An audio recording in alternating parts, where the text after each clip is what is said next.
biasa, mulai dari instruktur provinsi kurikulum 2013 dari Menteri Pendidikan, ini diperoleh di tahun 2017, juara 1 guru berprestasi tingkat Kabupaten Banjar, juara 1 guru berprestasi tingkat Provinsi Kalimantan Selatan, peringkat 4 guru berprestasi tingkat nasional Kementerian Pendidikan dan Kebudayaan, hingga mendapatkan penghargaan guru berprestasi Kabupaten Banjar, PGRI Kabupaten Banjar tahun 2019.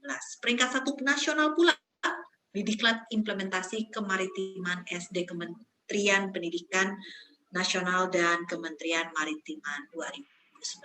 Oke, langsung saja yang dari tadi sudah siap dengan warna hijaunya yang begitu apik ini. Ibu Yayu, boleh saya cek-cek dulu suaranya, Bu? Gimana nih? Sudah terdengar? Ya. Sudah terdengar. Baik. Ibu Yayu, waktu dan tempat saya silahkan. Terima kasih moderator yang luar biasa banget, ya Allah, senang banget saya hari ketemu dengan Mbak Anya. Pertama-tama yang saya hormati Bapak Dirjen Paudasmen, kemudian Bapak Kapus, Pak Purnomo, Mbak Mona Ratuliu, kemudian juga para orang tua yang mungkin hadir hari ini, para mahasiswa-mahasiswa, juga rekan-rekan guru di seluruh tanah air yang kayaknya ini sudah mendekati angka 2.000 orang, luar biasa sekali. Puji dan syukur saya bisa ada di sini. Perkenalkan sebelumnya saya ada Mbak Yayu Hartini. Saya seorang guru yang mengajar di salah satu daerah di Kalimantan. Jadi bisa dibayangkan seperti apa karena saya berada di Kalimantan. Mungkin kondisi sekolah, sarana dan prasarana dan sebagainya juga tidak seheboh di kota-kota besar, tapi saya adalah mewakili guru dari banyak wilayah yang mungkin juga sama seperti saya. Jadi sharing saya hari ini, best practice yang saya sampaikan hari ini, insya Allah kalau memang ini bisa diadopsi, diadaptasi, insya Allah masih bisa untuk sekolah manapun, termasuk sekolah-sekolah yang berada di daerah-daerah terpencil. Begitu.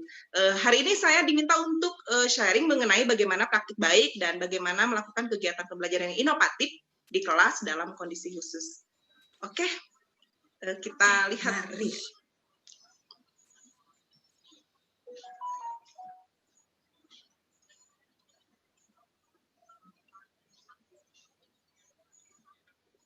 Ada 2 paparan yang hari ini akan saya sampaikan terkait bagaimana mengajar dalam kondisi yang istimewa ini.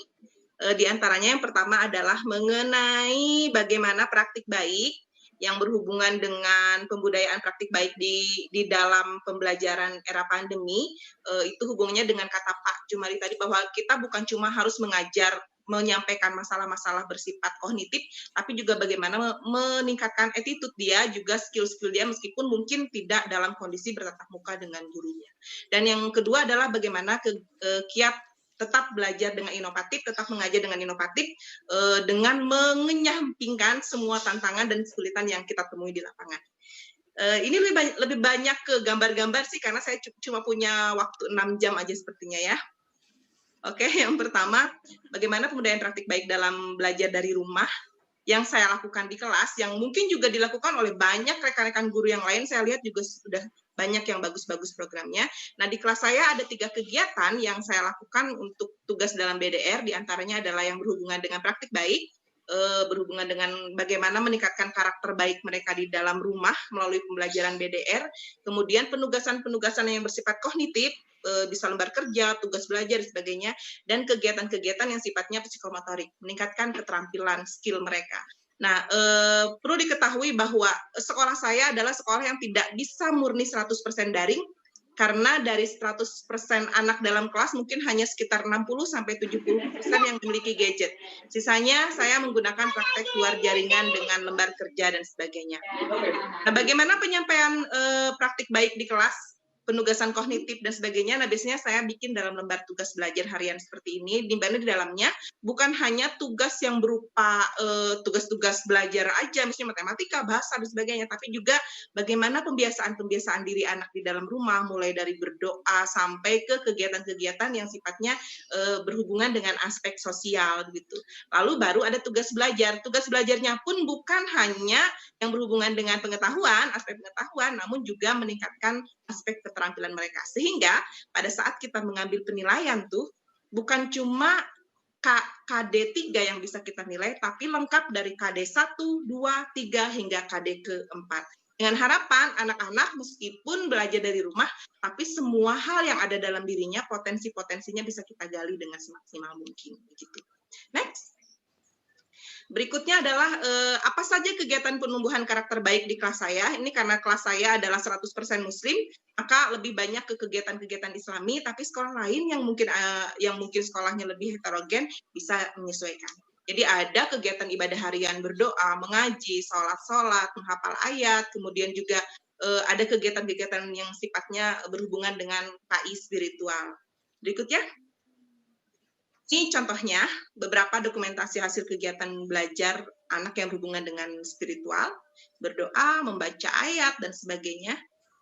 Lalu di slide berikutnya ada bagaimana penumbuhan karakter baik yang berhubungan dengan aktivitas harian dan kemandirian. Ini nih yang saya pikir patut untuk kita kembangkan juga dalam BDR ini, di mana biasanya berkaca dari 2 anak saya di rumah nih, kalau saat di rumah kebanyakan ada ayah bundanya nih, mereka kebanyakan lebih cenderung tidak mandiri, manja, dan sebagainya. Nah, bagaimana guru mampu mengenyahkan kebiasaan anak di rumah ini melalui aktivitas harian lewat kegiatan-kegiatan kemandirian. Misalnya, bantuin mama masak, bantuin ayah ngapain, membersihkan kamarnya sendiri, dan sebagainya. Ya, mungkin hal yang remeh, tapi kalau terus-menerus kita biasakan setiap hari, itu nanti akan memancing kemandirian siswa begitu. Jadi, tidak bangun tidur, main handphone, makan, belajar bentar, tugas selesai, aktivitas lainnya yang nggak terlalu penting. Tapi kalau diberikan tugas yang gurunya yang nyuruh, biasanya karena guru ini segalanya buat anak, kita tahu ya.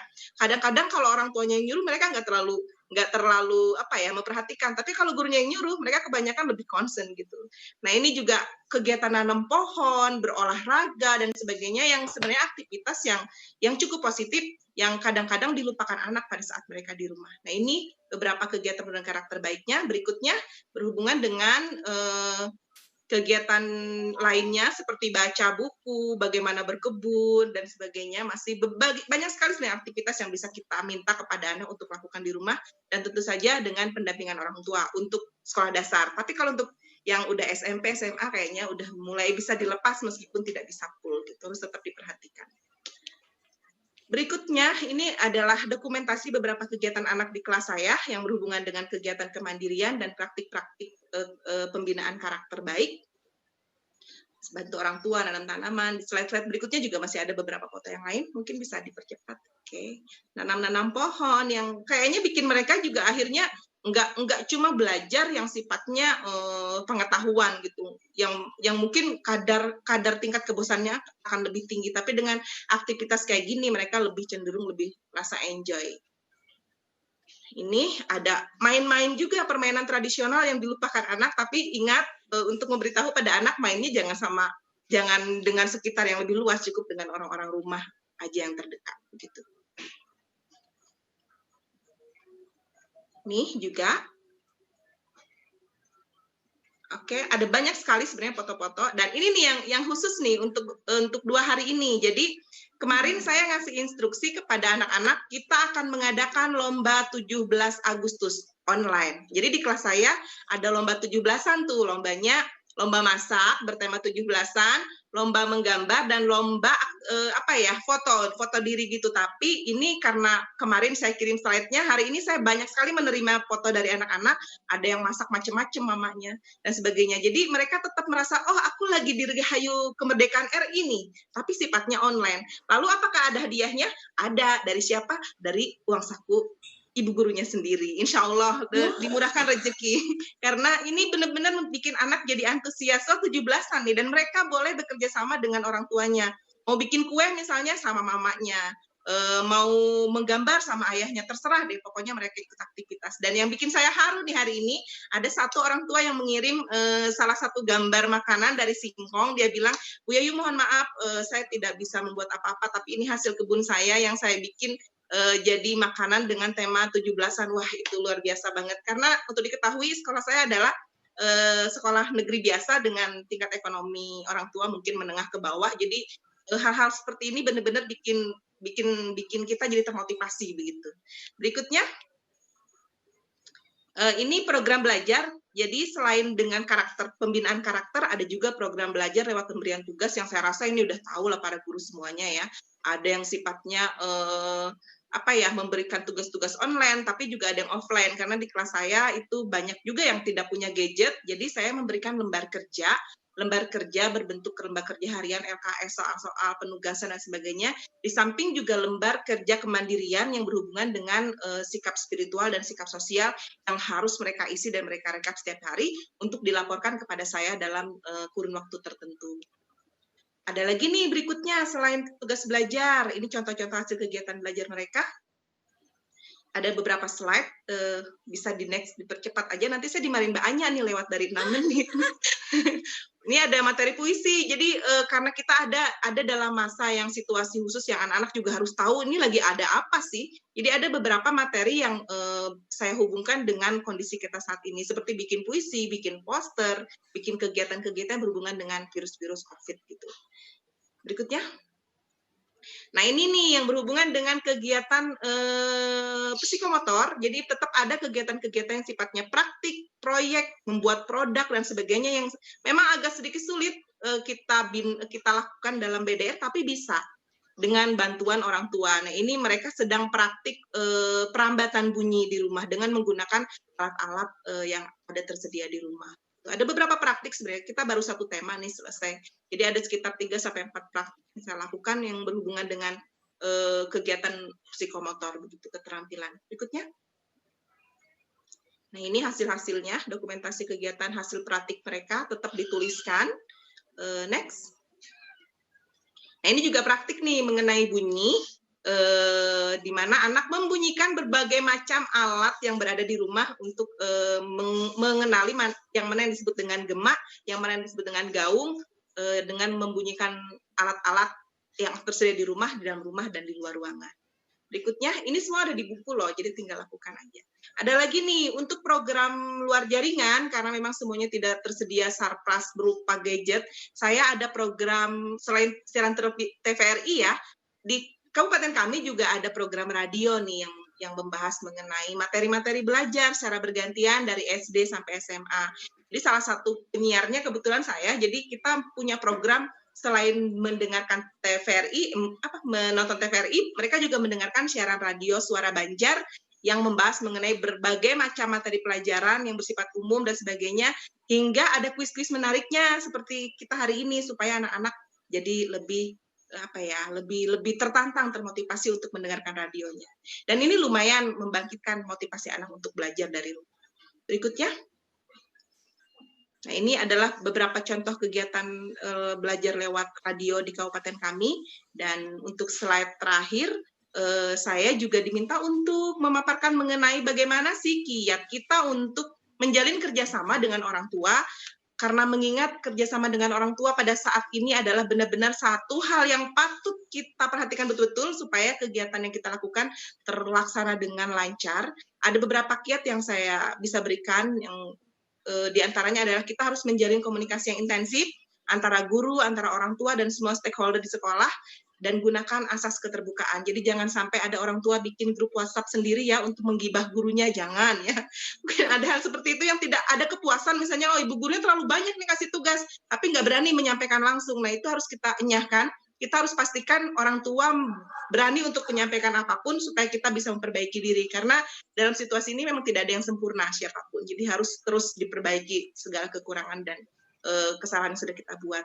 Berikutnya nih, ada lagi nih, untuk rekan-rekan guru di seluruh Indonesia, pastikan saat BDR ini, kalau kita memberi tugas, pastikan tugasnya dapat dilakukan dalam pola BDR dan tidak menyulitkan orang tua. Dalam kata lain, harus kasih tugas yang berperi keemaan ya, karena kebahagiaan anak dalam BDR ini ditentukan oleh kebahagiaan orang tuanya. Kalau orang tuanya udah darah tinggi duluan pada saat lihat buku, lihat anaknya, yang terjadi adalah yaitu tadi yang curhat-curhat di media sosial macam-macam, yang mau resign jadi guru lah di rumah dan sebagainya. Jadi pastikan kasih tugas yang memang bisa dilakukan di rumah. Kalau ada medianya tersedia di sekitar rumah. Jangan menyulitkan orang tua, menyulitkan anak, dan menyulitkan kita juga tentunya. Jadi pastikan harus dipilah. Kemudian juga harus ada kegiatan-kegiatan belajar yang menarik, menyenangkan dan menenangkan saat anak belajar di rumah. Karena pesan dari Kemdikbud juga nih, bahwa pada saat ini kita bukan hanya mengejar materi, pencapaian materi, tapi bagaimana juga kita bisa mengoptimalkan kondisi ini untuk benar-benar mengajar dengan baik. Jadi target belajar kita bukan hanya sekedar anak harus dapat nilai 9, 10 dan sebagainya, tapi bagaimana mereka juga menjadi enjoy saat belajar di rumah gitu. Nah, untuk para guru nih sesekali kalau memungkinkan ya kondisinya, kita bisa melakukan kunjungan rumah kepada anak untuk memotivasi. Seperti kasus yang ada di kelas saya nih, ada orang tua yang telepon, Bu Yayu, saya minta tolong deh, saya sudah angkat tangan, saya sudah nggak tahu lagi harus gimana. Anak saya nggak mau belajar, dia keluar dari grup WhatsApp dan sebagainya. Yang saya lakukan adalah mengunjungi dia, lalu bertanya, ada apa sih? Apakah Ibu Yayu terlalu kasih tugas terlalu banyak? Apakah Ibu Yayu tugasnya susah-susah atau bagaimana? Dan kita dengarkan curhatnya dia, kita berikan penguatan, kita berikan motivasi. Insya Allah semua kendala yang ada di lapangan, kalau kita sudah membuat satu kegiatan mengajar yang terstruktur dan terpola, itu akan bisa kita kurangi sehingga kita bisa mengajar dengan baik, dengan nyaman, dan sambil berdoa semoga pandemi ini semoga segera berlalu dan kita bisa mengajar kembali di ruangan kelas dalam situasi yang pastinya lebih efektif untuk anak dalam belajar. Demikian paparan saya, Bapak dan Ibu. Mohon maaf banyak kalau lebih dari 6 jam. Aduh Bu Yayu, terima kasih banyak. Ini kalau saya boleh nih mengajak teman-teman semua, ayo kita gerak tangan, tepuk tangan dulu untuk para guru-guru luar biasa, untuk Pak Purnomo, untuk teman-teman pengajar lainnya. Benar bisa dikatakan masa